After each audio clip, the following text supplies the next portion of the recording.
Yo, what's up? I think my mic was on the whole time, so I heard you clicking and clicking away.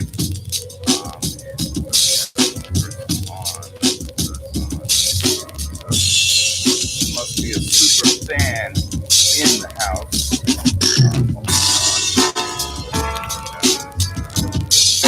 Zip rock beats.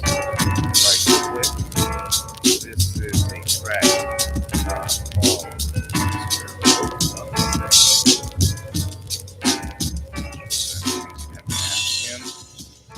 but that is it. Link is in the description for our YouTube folks. And let me go check something real quick here. Looks like we got one person on Facebook. By the way, Facebook folks, if you want to join the discussion, just probably the easiest thing to do would be to go ahead and jump onto the YouTube channel, because Facebook is super glitchy. I think it's my computer that makes it glitchy. All right, let me get the studio rolling. All right, so sort of running late tonight.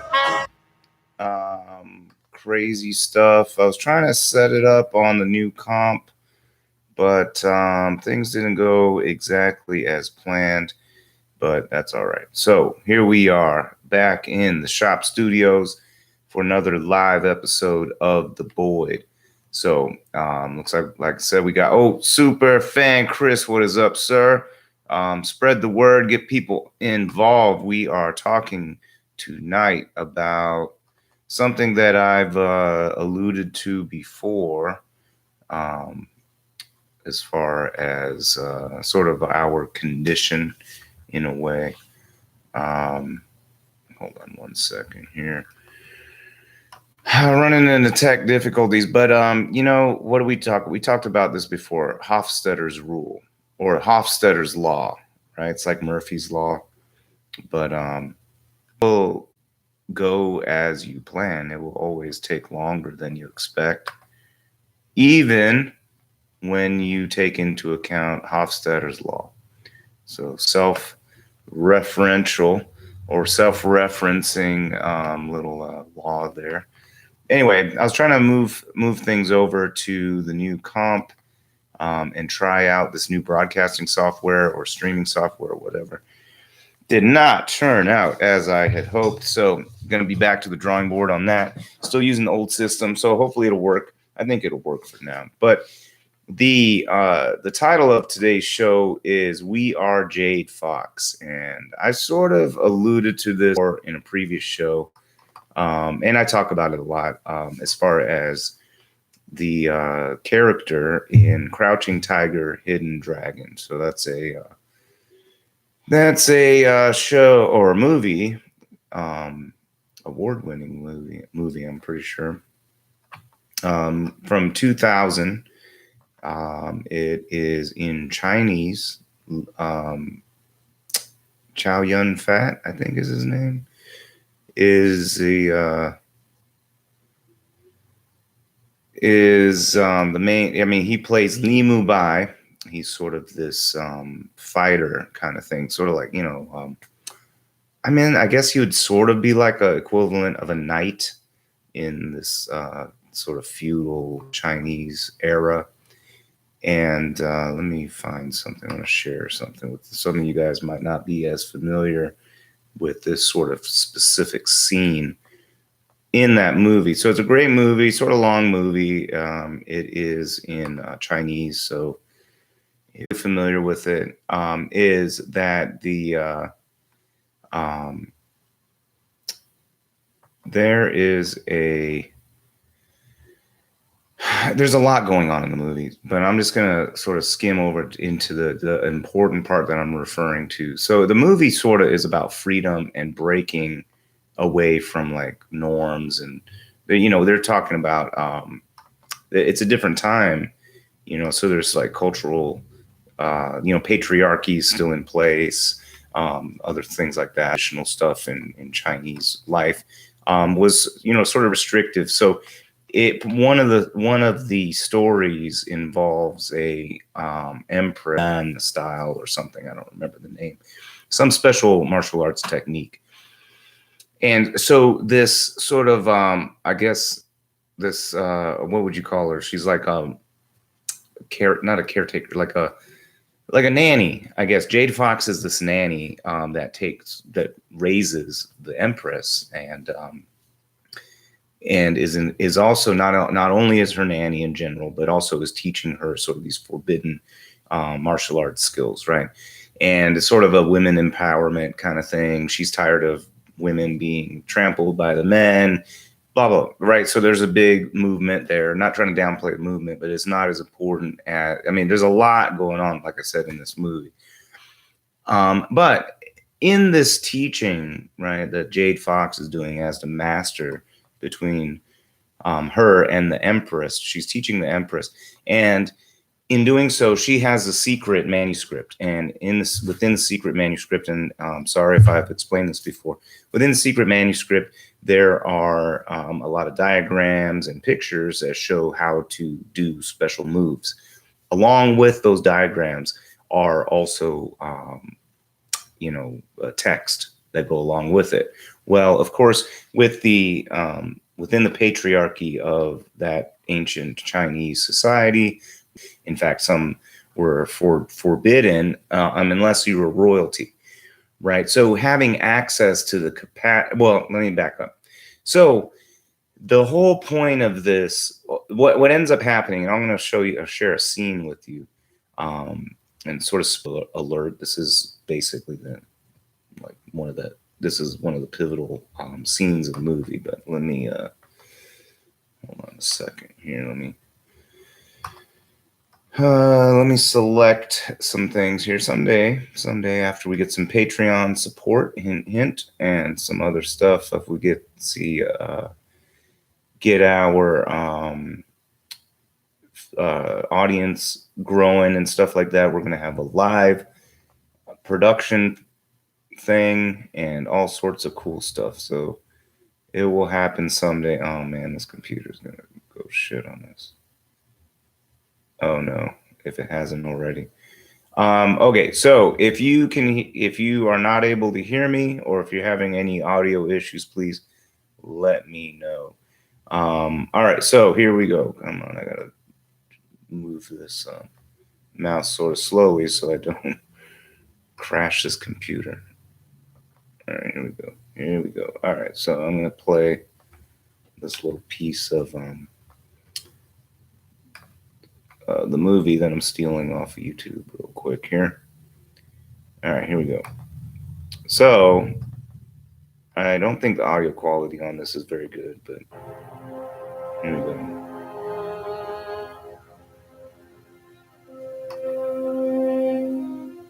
Oh, I guess they take out the Chinese. All right, here we go. 10 years I devoted to you. Oh no, you guys can't see it. Hold on. Oh God, it's dying. Here, let me scooch this up. You hid the manual's true meaning. I never improved, but your progress was limitless. You know what poison is? An 8-year-old girl full of deceit. That's poison! As Jade Fox lies dying, even after the deceit, she reaches out and calls to her family and enemy. And in this moment, we are Jade Fox, is what I'm saying. We have been deceived by those we, in some faith and trust, into different establishments of, I guess, things that we're sure of. Like when something is new information to you, how do you know it's real? You know, is it because something with, like, how do you validate it? Is it because something with lots of money backs it?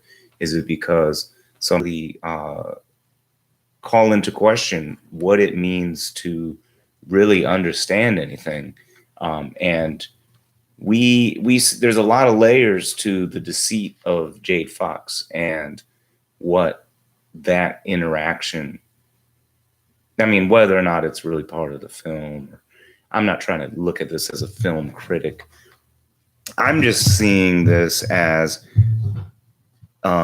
it was just oddly familiar, trying to reflect on situations that we're in. So, like, if you ever try to talk to someone about things like practically anything, people get triggered and can't talk, and they act like they know what the hell is going on, and I'm guilty of it to a large degree.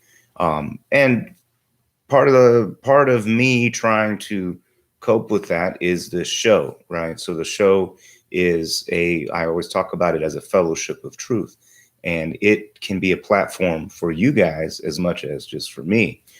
So you can express what's on your mind, and we could talk about it and try to hash through it. And that's the thing. We've been deceived. The people that do have the capacity to know oftentimes are self-serving. So instead of sharing that knowledge in their capacity, they hide it. They keep it secret so that they can have the edge over other people. And even within this, like, looking at, again, Jade Fox and the Empress, they even though there was such a synergy and this trust and a camaraderie, etc., there was still a level of deceit and a level of alienation, a need for one to hold power over the other. And in some ways, it's almost like a relationship born of deceit, you know, can expect nothing more than that. That's why, you know, you probably won't find the love of your life by cheating on your wife. You know, if that's not a saying, then that might be one. Because what do you have to know? You have to know that she would have to know that you obviously are open to infidelity, and if that person was married, If that lady was married, then you know, looking at this from the male perspective, obviously you could flip it or whatever. If you're, you know, homosexual, whatever, just make it work. Probably going to promulgate further deceit. And that is also a societal reflection. There are folks out there that feel like as long as they get theirs, deceit is warranted because hey, I'm getting what I got to get for me and my family, so I got to do what I got to do for my family. So therefore, it's warranted, this deception. And then if our society is built, you know, what if we took that a step further? That if our general foundational interactions are built on deceit, can we have any real growth, right? Or will we always be destroying each other, et cetera? All right. So what do we got here on the chat? Oh, Dale, what is up? Got super fan Dale. So Dale, now, so I have that by default. And so sort of, so I'm just going to go with that. So I was going to try to read into it a little bit, but nah, I'm thinking not because I feel like super able to like battle on the terms of theology. I just don't really, I don't know, care to, I guess. I don't like too much. I don't know. I don't know how to describe what we'll talk about it. But anyway, so if are only able to interpret the pictures, and the true meaning of things is hidden. And now I or my peers or somebody has, then you wouldn't say what you have to say. And that might be true. But at the same time, if that is true, then you are no better than the Empress hiding the information for yourself. So either way, even if I'm wrong, those who are right and are able to decipher and determine the world and are true masters of the world are allowing a deception to occur on our brothers and sisters. And I think that's another key point as to why we have so many problems today, is because there are groups of people in this country who do not see other American citizens as any kind of, there's no camaraderie within that. There's a level of an alienation and deceit that they would just as soon read the manuscript themselves and let the others stick to the pictures. And that's the kind of society we've been in. I mean, we've got a history from the founding of our nation all the way till, I mean, how do you stop decades and centuries of philosophy? How do you stop that? The philosophy and feeling of racism, or the philosophy and feeling of white supremacy? How do you completely eradicate that by rule of law or judicial edict or some shit like that? You know, how do you do that? How do you ensure that the shadows or echoes of those times and those philosophies don't find themselves in a modern era? You know, so I don't know. Those are the things that I think we don't really think about. I've used the term or the phrase before that rules and laws don't change hearts and minds, and I still agree with that. That just because you have some level of consensus within the society to where you are sort of moving the cultural narrative forward or into a new era, a new realm. What was I going to say? I can't remember. Anyway, yeah, we got a lot going on like that. So now we're back. We were up to 4 folks on YouTube. Now we're back up to 2 folks on YouTube. What do you guys think? What are some opinions that you have out there? And let me know. Looks like we got 1 person jumped on Facebook. Let us know what you think. If you've seen the movie Crouching Tiger, Hidden Dragon. Do you remember Jade Fox and the deceit, the deception that the in the in the master manuscripts, and whatever? I am in a metaphorical sense saying that we are indeed Jade Fox. And I think we see that happening. If we let's try to loop that into the theological component. I think that it's related. I think that there's a bunch of folks out there, highly religious and somewhat zealous folks, who feel that they are masters as Jade Fox.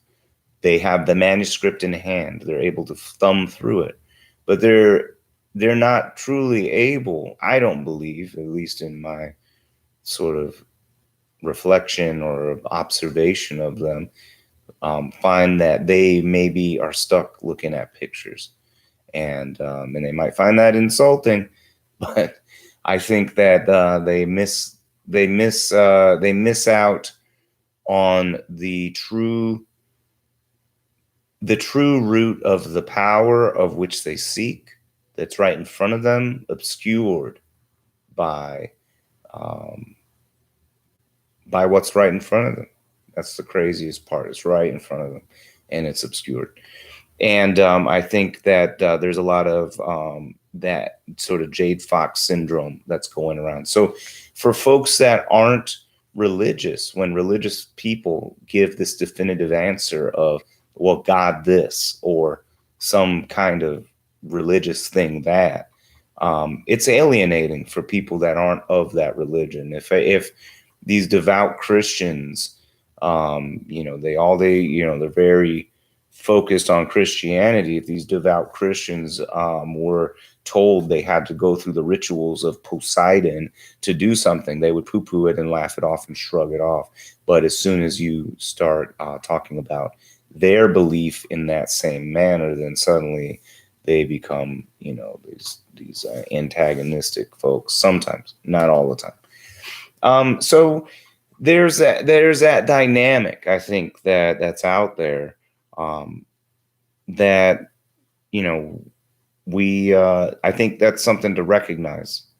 Another thing that I've mentioned, I've talked to Superfan Chris about this before, is that a lot of times when we go into religious text, so one reason why I wasn't super keen on getting too in depth in any specific religious text was that, especially specific to religious doctrine, was that we are looking into a quagmire of this. Pretty much all religious doctrine has this odd stuff that doesn't mesh with contemporary society, because society has changed.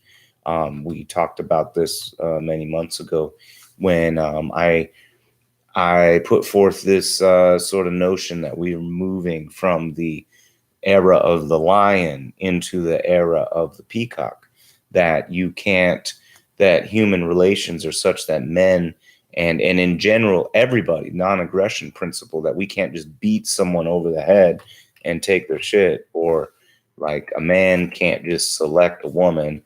That might have happened. I mean, that's what happens in lion society. Could human society at some point in our past have mirrored that? Possibly. And my point is, we've moved past that.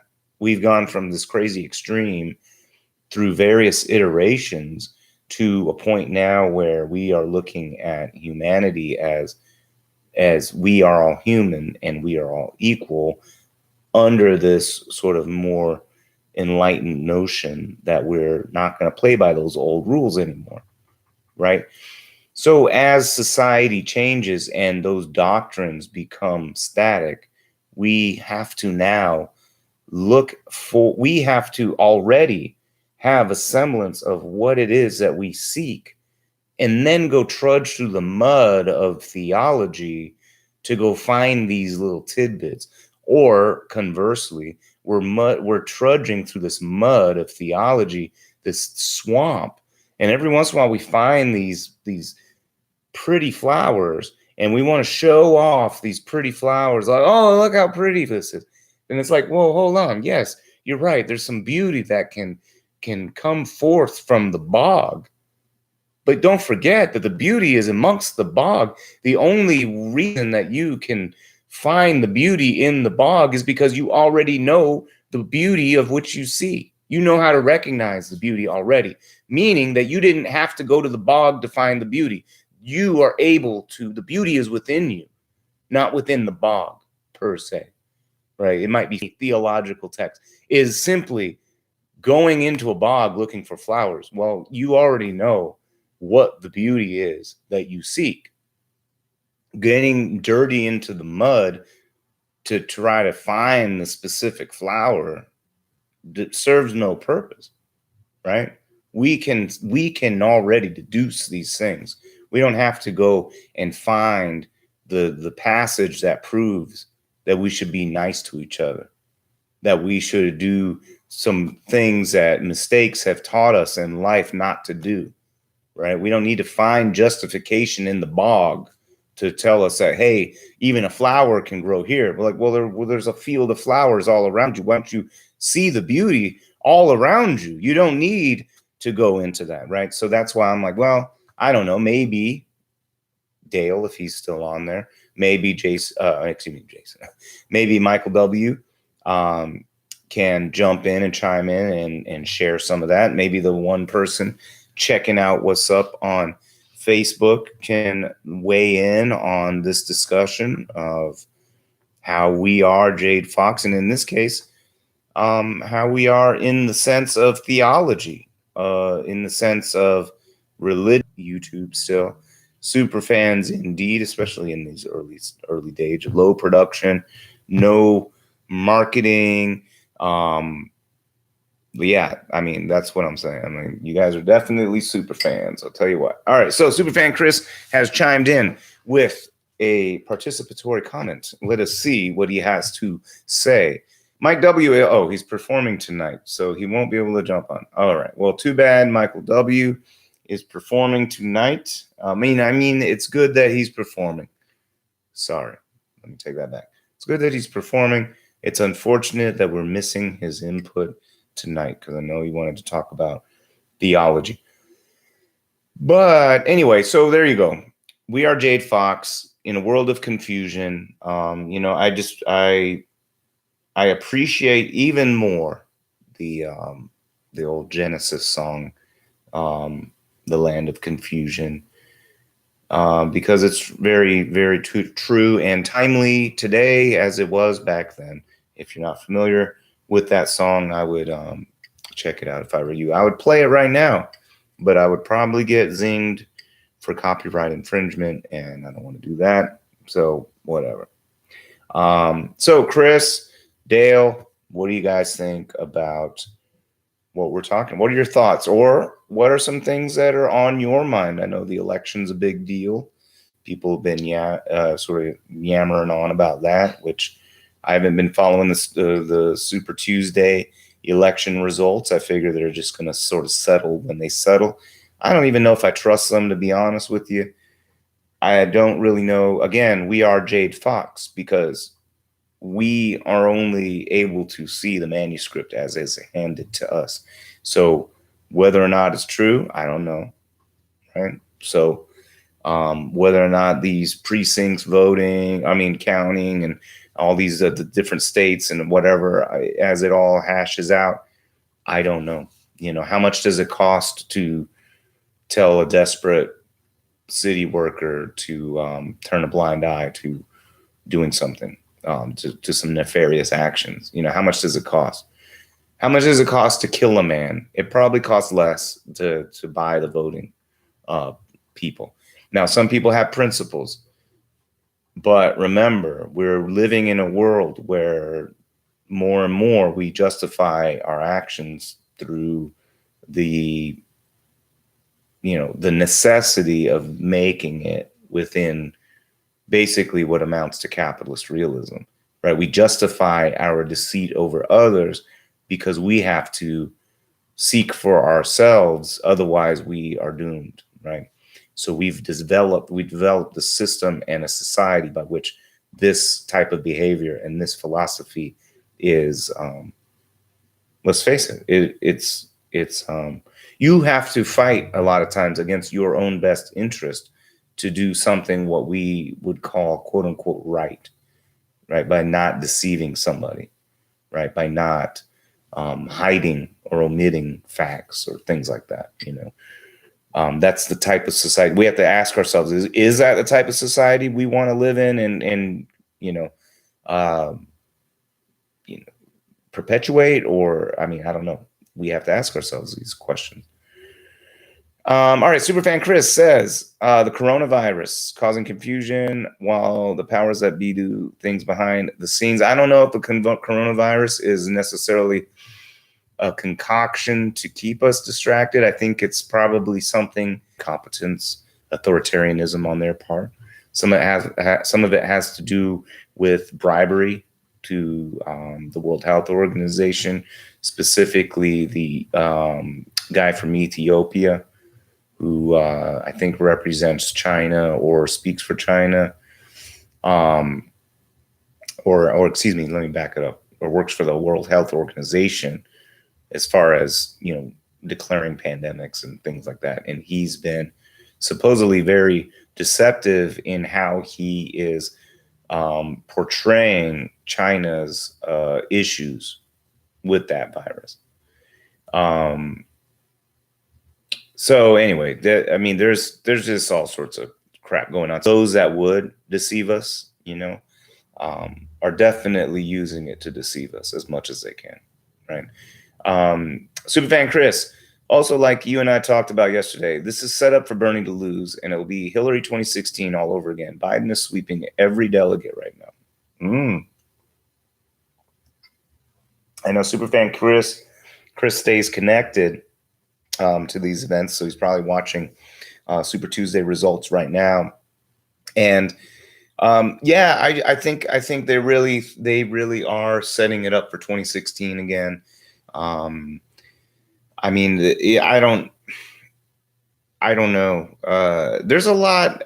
There are a lot of ways you can spin a conspiracy theory. There is a chance that people are paying a lot of money to make the Democratic Party act like this in order to destroy the Democratic Party, to show that the Democrats aren't democratic and that they won't elect someone per the people and will only elect what the elite insiders want.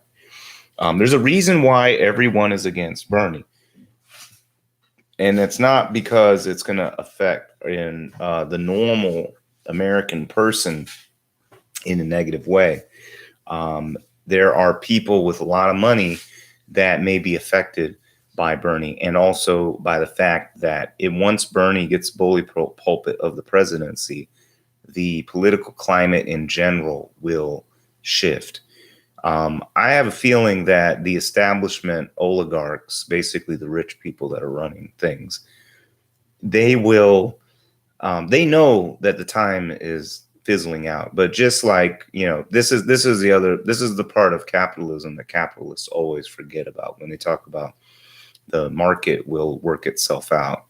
And, like when we talk about stuff like ecological destruction, how do you stop it from happening when there's a profit motive that basically the more that things get destroyed, or let's take that back. The more, if it costs too much to prevent this ecological damage, then there's a word for this notion or this idea that the damage that is caused by capitalism, let's say a diamond mine, the ecological disaster that's caused is an externality. That's what they call it. An externality that is not taken into account on the profit margin of the diamond mine. So the diamond mine doesn't have to pay for all of the ramifications. That's really, you can't really understand all of the ramifications that happen as a result of these events, these major events, especially, couple that with chaos theory, and we have no clue what little tiny event goes on to change massive or create or shape future events. So, yeah, I mean, it could be something as crazy as, these rich people are trying to, yeah, basically cause to sort of dissolve the Democrat Party. But what they don't understand is that there's going to be another party that comes in. These are the Trump fans are the people that they wouldn't say out loud that they would go for an authoritarian because it's against the narrative, but they would just as soon vote Trump king. And if they were going to have an authoritarian, it would be Trump. And they're waiting for it because under this authority, their will be done. Their will be done. Their demands will be done. And they know that, right? So you can see there's a sort of this false narrative. It's not a straw man. Literally, is a false narrative of like quote unquote leftists trying to find or seek authoritarian leaders to exact the quote unquote conservative side of things, creating social situations whereby society is controlled per their norms. And that's the big thing, is control. So what you see on a lot of left wing type things is a breaking down of that control, right? So you see authoritarian types things like anti-abortion type stuff, etc. And you start to see some other things like that deal with who can use what bathroom and when, and you start to see other authoritarian types of actions like against specific demographics within the society, as if they can be looped in as one monolith, right? So you start to see and start, there's a big sense of nationalism that's also going around a lot of times, so that people want to be part of a tribe or a group. We want to be, I talk about humans as community beings, community species. And, sometimes having that ingrained in our genetics has ramifications. And we see that in our political sphere, where we care more about whether we quote unquote win in the moment than whether or not our brothers and sisters are suffering. In fact, there's less, and this is what the big conspiracy theory, or excuse me, the big conspiracy.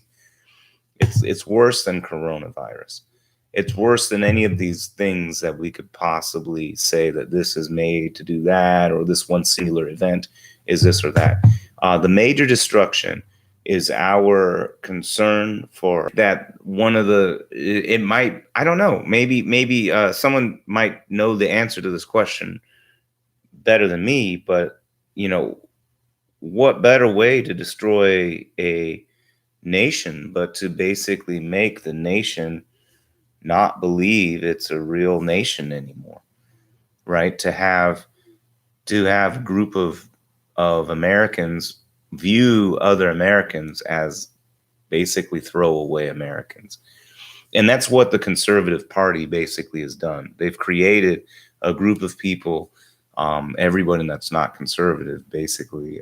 But anybody with these concerns that are outside of sort of cis white Christian norms, anyone outside of that is disposable in that world. Whereas you could argue on the left side, there might almost be a abandonment in some way. Not really, but there are some folks that are like, almost, I don't want to say there's a hatred for America, but there probably is in some camps a hatred for America. But I think that through that hatred, it's only because there was so much expectation. It's like the hatred of Jade Fox to the Empress, right? It's still on with us? What are your thoughts? It doesn't look like we got anybody on from Facebook, and looks like a pretty slow night, probably because Super Tuesday. I could totally understand. Hopefully Bernie wins it. I mean, I really think that Bernie is the way to go. I was talking to someone today who was lamenting and complaining that there are no good choices out there for president. And they said, would you really want Bernie Sanders as president? And I said, absolutely. And they're like, you serious? And I'm like, yeah, absolutely serious. And they were wondering, like, are you sure? Because he has extreme views and things like that. And it's like, really, at the end of the day, the reality is they're really not that extreme. And really, it's not something these things have already been done in other parts of the world. So unless America is just some kind of dud and we can't figure this shit out ourselves, then we should be able to figure this shit out. In fact, if anything, we should be leading the world on stuff. So if we're so exceptional and so great, we should be leading the world in figuring this kind of pivotal shit out. And unfortunately, we are totally happy being the caboose of progress in the world. But anyway, looks like we don't got a whole lot to talk about tonight. We got not to downplay, but we only have one person on, Superfan Chris probably, which is amazing, by the way. But I think we should probably go ahead and conclude the show for tonight and see what happens with the rest of Super Tuesday. And maybe we'll think about what we want to talk about next week. So for those of you guys that are catching this on the archive, put something down in the comments about, because I do read the comments, by the way. So put something down in the comments about what you want to talk about. If you watch through the whole show, or even if you skip some of it, tell me what you think about us being Jade Fox and even theology stuff. So, but remember, the more voices, excuse me, the more voices we have in the pot, the more we could probably see or have the other perspectives presented. So, on that note, I will leave you with Mr. Boat Upsetty by Seth Rock Beats and